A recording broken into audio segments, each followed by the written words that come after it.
Usted debe ser muy famoso. La afirmación cruzó el aire y se instaló en la cara de César Luis Menotti, transmutada en gesto de sorpresa. Que sí, que no, que tal vez, que en una de esas por ser campeón del mundo. El flaco balbuceó una posible respuesta, y antes de que pudiera ensayarla, Jorge Luis Borges remató la faena. Porque mi empleada me pidió un autógrafo suyo. Corría septiembre de 1978. El entrenador de la selección argentina que venía de ganar el Mundial estaba cumpliendo el sueño de conocer a uno de sus admirados personajes, y esa desopilante presentación fue el puntapié inicial de una entrevista que el propio Menotti le hizo a Borges para una revista literaria.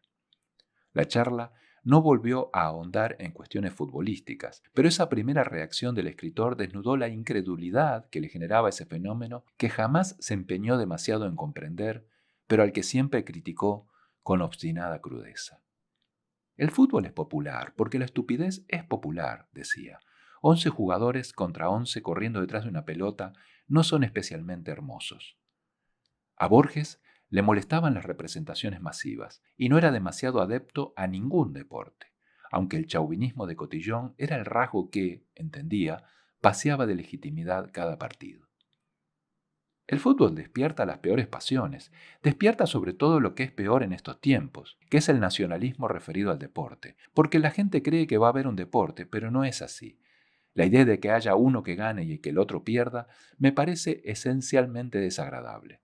Hay una idea de supremacía, de poder que me parece horrible. Tampoco las hinchadas quedaban a resguardo de su disgusto. El fútbol, en sí, no le interesa a nadie. Nunca la gente dice, qué linda tarde pasé, qué lindo partido que vi, aunque haya perdido mi equipo. No lo dice porque lo único que interesa es el resultado final.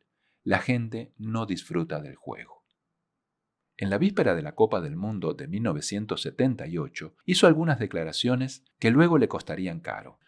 Mientras dure el campeonato, iré a cualquier parte donde no se hable de fútbol. El Mundial será una calamidad que por suerte pasará.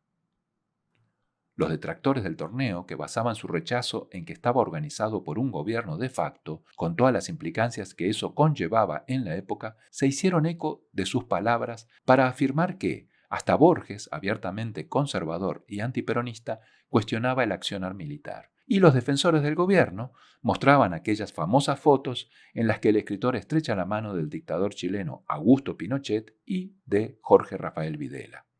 Durante mucho tiempo, Borges quedó en el medio de esa guerra sin cuartel por la ambigüedad de sus dichos. Mucho más sutil que en sus declaraciones fue en su accionar. Como muestra de repudio al Mundial, organizó, el día del debut de Argentina contra Hungría y a la misma hora del comienzo del partido, una conferencia sobre la inmortalidad, una de sus obsesiones.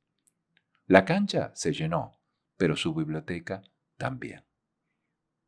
Jamás he visto un partido en mi vida, aclaró en una oportunidad. Primero porque soy casi ciego. Segundo porque es parte del tedio y además porque la gente que asiste a esos partidos no va por el juego en sí mismo como deporte, sino exclusivamente para ver ganar a su equipo.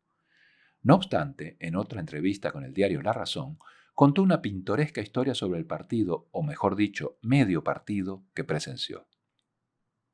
A la cancha fui una vez y fue suficiente, me bastó para siempre.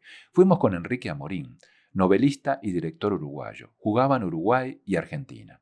Bueno, entramos a la cancha. Amorín tampoco se interesaba por el fútbol, y como yo tampoco tenía la menor idea, nos sentamos. Empezó el partido y nosotros hablamos de otra cosa, seguramente de literatura. Luego, pensábamos que se había terminado, nos levantamos y nos fuimos. Cuando estábamos saliendo, alguien me dijo que no había terminado todo el partido, sino el primer tiempo, pero nosotros igual nos fuimos. Ya en la calle, yo le dije a Amorín, bueno, le voy a hacer una confidencia. Yo esperaba que ganara Uruguay, para quedar bien con usted, para que usted se sintiera feliz. Y Amorín me dijo, bueno, yo esperaba que ganara Argentina, para quedar también bien con usted. De manera que nunca nos enteramos del resultado de aquello y los dos nos revelamos como excelentes caballeros. La amistad y el respeto que ambos nos profesábamos estaba por encima de esa pobre circunstancia que era un partido de fútbol.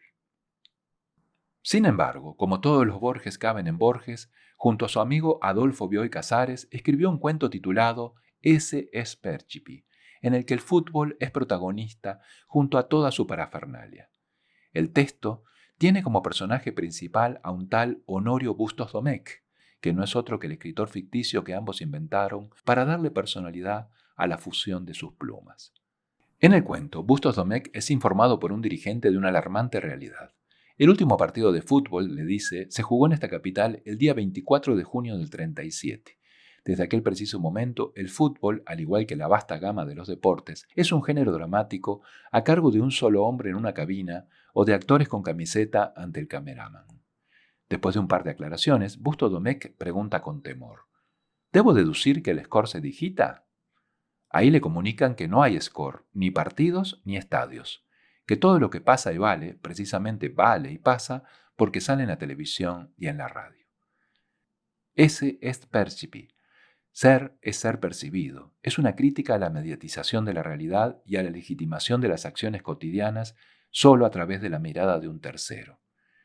En esto Borges fue un visionario como cuando en el Aleph, 50 años antes de la aparición de Internet, se animó a pensar un rudimentario punto ciego desde el que era posible ver, al mismo tiempo y desde una única posición, cualquier rincón del universo. Bioy Casares fue también uno de los pocos que intentó acercarlo al deporte desde la práctica, cuando él, eximio jugador de tenis, se ofreció a enseñarle a Borges los secretos de su revés, aunque la respuesta fue terminantemente negativa. Lo que sí cultivó como ejercicio fue el ajedrez, que jugó esporádicamente, pero por el que se dejó seducir. Es uno de los grandes medios que tenemos para salvar la cultura, decía. El ajedrez es como el latín, el estudio de las humanidades, la lectura de los clásicos, las leyes de la versificación y la ética. El ajedrez es hoy reemplazado por el fútbol, el boxeo o el tenis, que son juegos insensatos, no de intelectuales. En el ajedrez mezcla otra de sus obsesiones, la religión, que él abordó desde su posición de agnóstico inclaudicable. En 1960 escribió un poema titulado Ajedrez, cuyos últimos versos rezan: Dios mueve al jugador y éste la pieza, que Dios detrás de Dios la trama empieza de polvo y tiempo y sueño y agonías. En los metros finales de su vida, ya sumido en la profunda ceguera, Borges se radicalizó en sus convicciones y siguió siendo crítico del deporte en general y del fútbol en particular. Pasó sus últimos días en Ginebra, Suiza, y falleció el 14 de junio de 1986 en plena disputa del Mundial de México. En sus últimas entrevistas, fastidioso tal vez por la consulta recurrente por su condición de argentino, dejó entrever que no sabía quién era Maradona.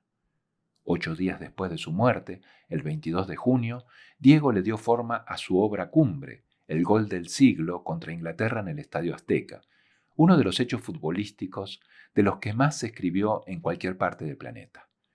Esa paradoja borgiana terminó de darle forma a la díscola relación del escritor con el fútbol y también fue cuna para el surgimiento de algunas teorías conspirativas entre sus seguidores.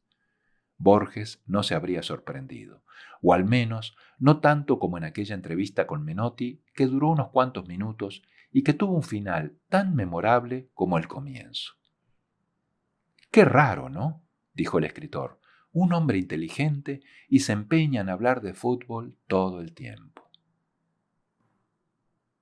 Borges y la pelota, un artículo escrito por Matías Rodríguez y publicado en la revista El Gráfico.